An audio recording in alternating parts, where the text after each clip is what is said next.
Oi, gente! Hoje nós vamos para o início do estudo do capítulo 7. O título do capítulo 7 é Felicidade, e hoje nós vamos tratar um pouquinho da felicidade de acordo com alguns autores. Um dos principais deles que nós vamos trabalhar hoje é Aristóteles. Nós vamos ver um pouquinho, um resumo de quem foi ele, novamente, lembrando que nós já estudamos ele anteriormente, e nós vamos ver a visão dele sobre o que é a felicidade e o ser feliz, certo? Então vamos lá para a nossa aulinha de hoje. Aristóteles, ele nasceu por volta de 384 a.C., no antigo reino grego da Macedônia. O seu pai era médico da realeza. Ele se tornou o mais influente filósofo de todos os tempos, e o seu primeiro grande trabalho foi ser tutor de Alexandre o Grande, que vocês vão ver mais à frente, e que depois de suas lições ele saiu e conquistou todo mundo da época, certo? E nós vamos entender sobre um dos temas que Aristóteles mais estudava, que é a felicidade.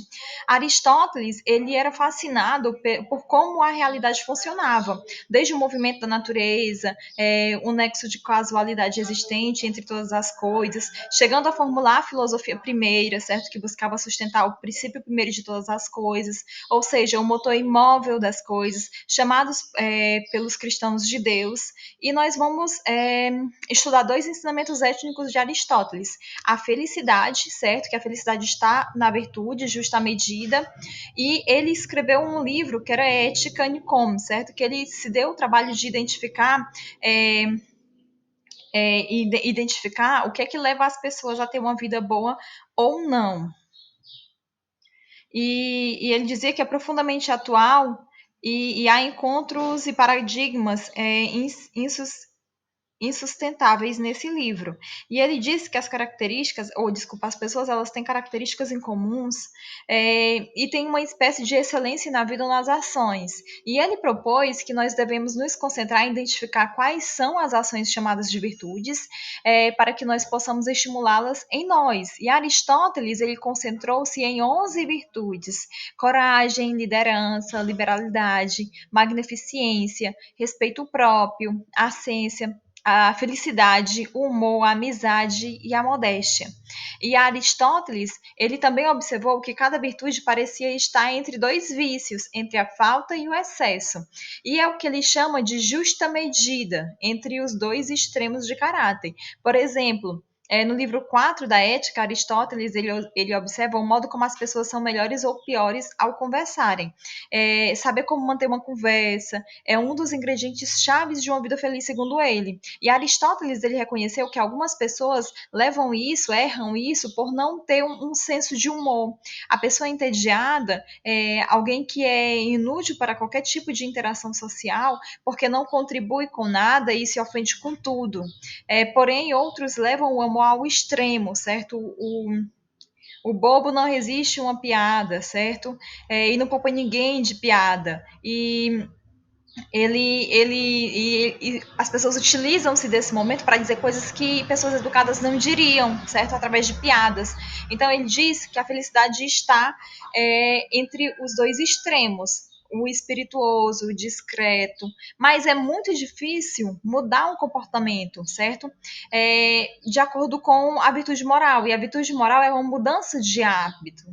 E ele diz que devia guiar-se pela sabedoria prática, e que existe um meio termo, certo? Entre o excesso e a falta. Seria necessário deliberar bem, é necessário, na verdade, seja dotada de sabedoria prática, para que chegue a isso. E o objetivo do prazer prático é atingir a felicidade. A pessoa, ela deve ser guiada pela frontes até a deliberação de uma escolha para chegar à virtude ou à excelência. A frontes é uma virtude que faz com que o ser humano ele possa calcular, por meio do raciocínio, o que é bom e o que é útil para uma vida feliz. A Frones não é uma arte, certo? Também não é uma ciência, é um estado habitual verdadeiro, raciocinado, que dirige a ação do ser humano, e que tem por objetivo as coisas boas e más para o homem. E para que o ser humano ele possa ter essas ações excelentes, ele precisa compreender as finalidades dessas ações e saber se os meios para alcançá-las são os mais aptos. hábitos. Exemplo, se eu desejo em um prazo de um ano estar falando inglês, eu tenho que ler em inglês, certo? E eu preciso fazer cálculos, eu preciso estudar todos os dias 1 hora dessa língua e colocar uma meta de 40 páginas por dia para conseguir ler nesse determinado período de tempo os 3 livros para aprender. E a felicidade ela não está em aprender a falar uma língua e nem ler vários livros, e sim em ser virtuoso, pensar como realizá-lo, escolher realizá-lo, criar um hábito, certo? Que o hábito é um exercício diário e para conseguir algo maior eu preciso, por exemplo, abrir mão de algumas coisas para se chegar a isso. Por exemplo, se meu objetivo é falar o inglês, eu tenho que abrir mão de outras atividades que eu faria por lazer, tipo jogar videogame, assistir uma série. Por quê? Porque o meu objetivo nesse momento é falar o inglês. Então, é essa mensuração entre os dois lados, certo? E isso pode se encaixar em vários momentos, em várias outras escolhas que a gente faça. É, sem a Frones, nós aqui que estamos fazendo essas aulas, nós já até teríamos desistido de fazer essas aulas, esses conteúdos, certo? Mas a gente está aqui insistindo e ensinando para que vocês consigam aprender e cheguem aos seus objetivos. Então, também é um exemplo, certo? Nós vamos ver agora os tipos de amor.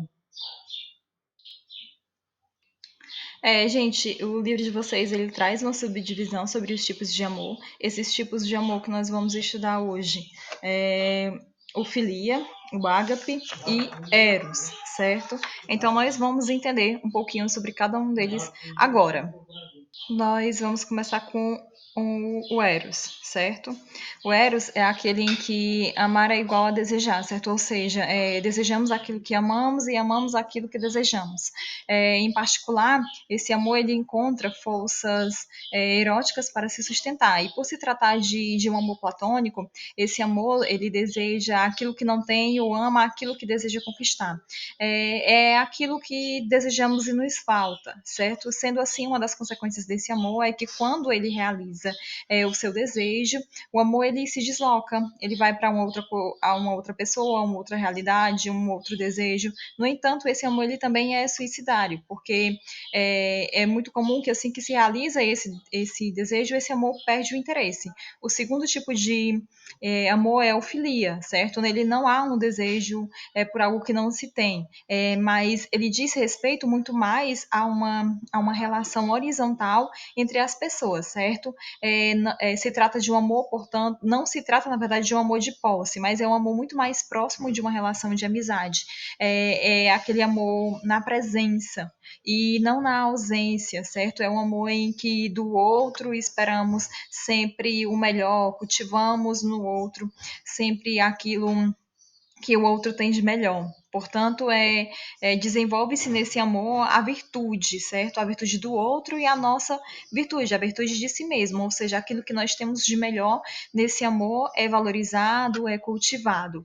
E por fim, nós temos o amor ágape, que é o amor mais raro de encontrar, certo? Porque é um amor desinteressado, ele não tem interesse erótico, não tem interesse para desenvolvimento de si mesmo, mas é um amor em que se faz pelo outro, independente das consequências, independente de se esperar do outro uma resposta, um retorno ou um comportamento recíproco.